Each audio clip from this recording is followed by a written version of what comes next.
본 영상은 투자 판단 상고형이며 모든 투자 책임은 투자자 본인에게 있습니다. 특정 종목 매수 매도 추천이 아니라는 점 다시 한번 강조하고 시작하겠습니다. 오늘 시장 보시면서 다들 이 생각하셨을 겁니다. 이게 과연 폭풍의 시작일까? 아니면 그냥 지나가는 소나기일까? 저도 오늘 아침 블룸버그 터미널을 켜자마자 오늘 하루 쉽지 않겠구나 하는 생각이 딱 들더군요. 주식으로 세상을 이해하게 오신 걸 환영합니다. 오늘은 지금 시장을 뒤흔들고 있는 이 불안감의 실체를 제 20년 경력의 눈으로 아주 날카롭게 해부해 보겠습니다. 자, 오늘 미국 시장 마감 상황부터 한번 보시죠. 화면 보시면 아시겠지만 S&P 500, 다우, 나스닥 하나 빠짐없이 전부 파란불입니다. 이런 날은요, 특정 종목 몇 개가 안 좋았던 게 아닙니다. 시장 전체가 이거 뭔가 심상치 않은데 하고 동시에 발을 빼는 명백한 신호거든요. 꼭 2020년 3월 그 팬데믹 초입의 서늘한 공기가 다시 느껴지는 것 같네요. 그리고 이게 진짜 무서운 신호죠. 바로 공포지수. VIX입니다. 화면에 저 숫자 보이시죠? 하루 만에 5% 넘게 뛰면서 심리적 저항선인 20을 훌쩍 넘어버렸습니다. 이건 그냥 우리 같은 개인 투자자들 기분이 나쁘다는 차원이 아니에요. 월가의 큰손들이 진짜 자기 돈을 써서 자기 포트폴리오에 하락보험을 걸기 시작했다는 실질적인 증거인 셈입니다. 공포가 행동으로 이어진 거죠. 그래서 오늘은 지금 시장에 몰아치는 이 폭풍의 실체를 한번 제대로 해부해 보겠습니다. 첫째, 왜 하필 오늘 세 가지 악재가 동시에 터졌는지. 둘째, 지정학, 신용, 그리고 AI라는 그림자들의 정체는 뭔지. 그리고 마지막으로 제 20년 경험을 녹여서 가장 현실적인 세 가지 시나리오와 함께 이런 공포를 이기는 원칙까지 깔끔하게 정리해 드릴게요. 자, 그럼 바로 시작해 볼까요? 오늘 하락은요, 그냥 우연이 아닙니다. 꼭 잘 짜인 군사 작전 같았어요. 외부에서 터진 지정학 리스크, 우리 몸의 혈관 같은 신용시장의 문제, 그리고 시장의 심장이었던 AI 테마의 균열까지. 이 세 가지가 한날 한시에 동시다발적으로 우리를 공적한 셈이죠. 그야말로 퍼펙트 스톰입니다. 자, 첫 번째 그림자부터 볼까요? 바로 이란 리스크. 이건 예측 불가능한 외부 변수죠. 시장이 제일 싫어하는 게 바로 이겁니다. 특히 유가를 직접 건드리기 때문에 투자 심리를 순식간에 얼어붙게 만드는 아주 고전적이면서도 강력한 카드예요. 트럼프 대통령의 이 말, 이란과 아주 좋은 대화를 나누고 있다. 10일에서 15일 안에 알게 될 것이다. 이게 참 겉으로 보면 대화하는 것 같지만 시장에다가는 15일짜리 시한폭탄을 던져놓은 거나 마찬가지예요. 이제 카운트다운 시작이라는 거죠. 근데 여러분, 우리가 기억해야 할 게 있습니다. 바로 작년에 이분이 2주를 언급하고 딱 사흘 만에 군사행동에 나섰던 전적이 있다는 걸요. 월가는 이런 걸 절대 잊지 않습니다. 역사는 반복되죠? 특히 전쟁과 유가는요. 지금 화면의 타임라인을 한번 보시죠. 1991년 걸프전, 2003년 이라크전. 예외가 없었습니다. 유가는 치솟고 시장은 휘청였죠.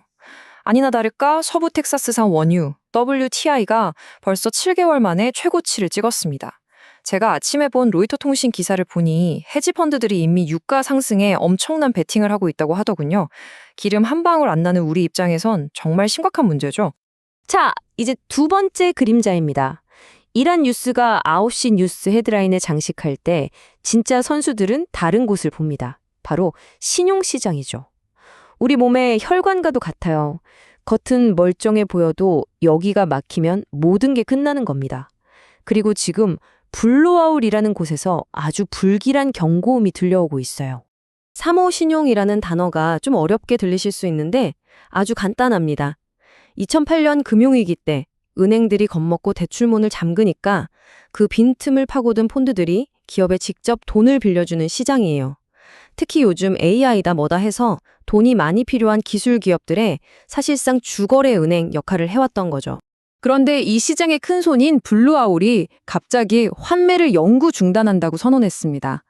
이게 무슨 뜻이냐면 펀드에 돈 넣은 투자자들이 이제 내 돈 좀 뺄게요 라고 해도 미안한데 지금 현금이 없어서 못 줍니다 라고 배째라는 선언을 한 겁니다.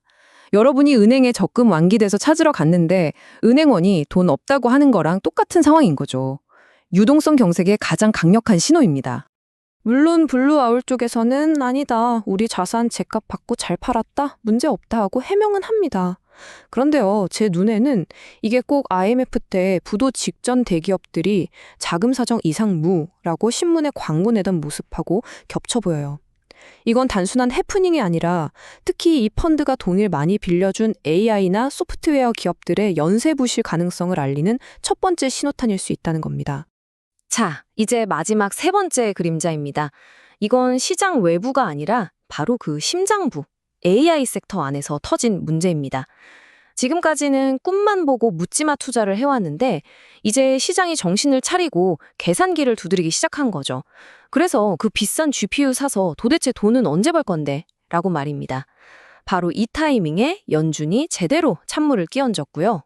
월가에서는 이걸 AI Scare Trade라고 부르기 시작했어요. 말 그대로 AI 공포 거래죠. 데이터 센터 짓고 엔비디아 칩 사느라 천문학적인 돈을 쏟아붓는데 이게 과연 수익으로 돌아올까? 오히려 비용만 잡아먹는 거 아닐까 하는 공포가 시장을 덮친 겁니다. 한마디로 성장 스토리의 시대가 가고 손익계산서의 시대가 온 거죠. 오늘 시장의 반응을 보면 이 변화가 극명하게 드러납니다. 지금 화면에 보이는 표를 좀 같이 보실까요? AI 대장주 엔비디아는 소폭 하락, 이 정도면 건강한 조정이죠. 반면에 저기 아래 농기계 만드는 디어는 탄탄한 실적 덕분에 4% 넘게 올랐습니다. 결국 이럴 땐 숫자가 왕이라는 거죠. 그런데 제가 정말 주목하는 건 가운데 있는 월마트입니다. 마이너스 3.2% 하락. 이건 그냥 소매주 하나가 빠진 게 아니에요. 미국의 서민 경제, 그러니까 실물 경제의 최전선에서 위험 신호를 보낸 겁니다.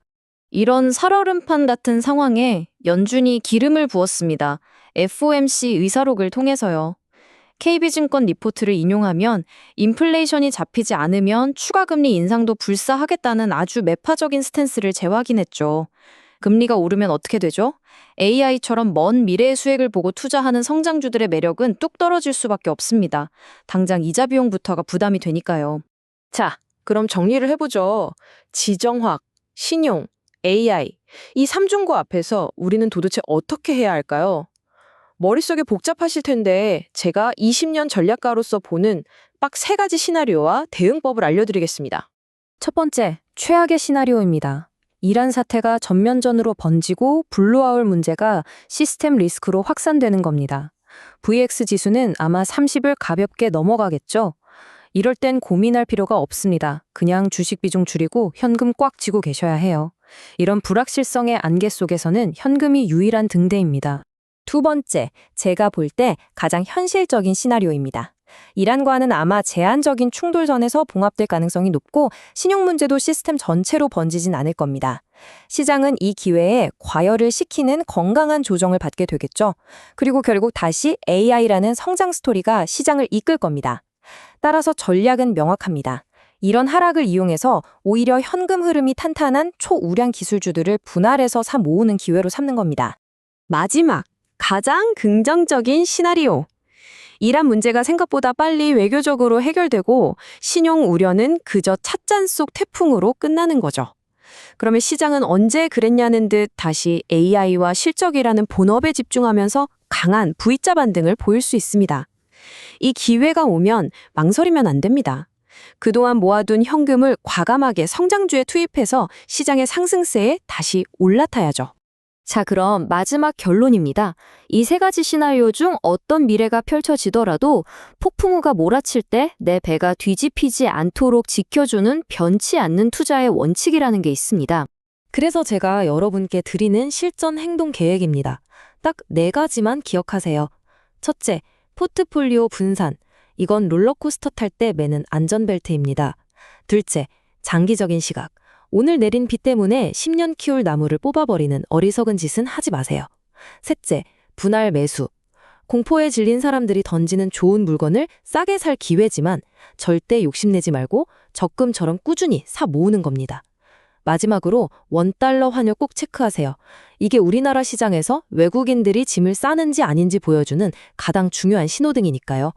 결국 주식시장은요, 머리 좋은 사람이 이기는 곳이 아니라 끝까지 살아남는 사람이 이기는 곳입니다. 오늘 같은 날 감정에 휘둘리지 않고 현명한 원칙을 지키는 그 선택이 결국 여러분의 계좌를 지켜줄 겁니다. 오늘 제가 준비한 분석이 이 혼란스러운 시장을 헤쳐나가는데 작은 등대가 되었으면 좋겠습니다. 도움이 되셨다면 구독과 좋아요, 알림 설정 꼭 부탁드릴게요. 여러분의 그 작은 클릭 하나가 제가 더 좋은 분석을 만드는데 정말 큰 힘이 됩니다. 그럼 다음 시간에 더 날카로운 인사이트로 돌아오겠습니다. 지금까지 주식으로 세상을 이해하기였습니다.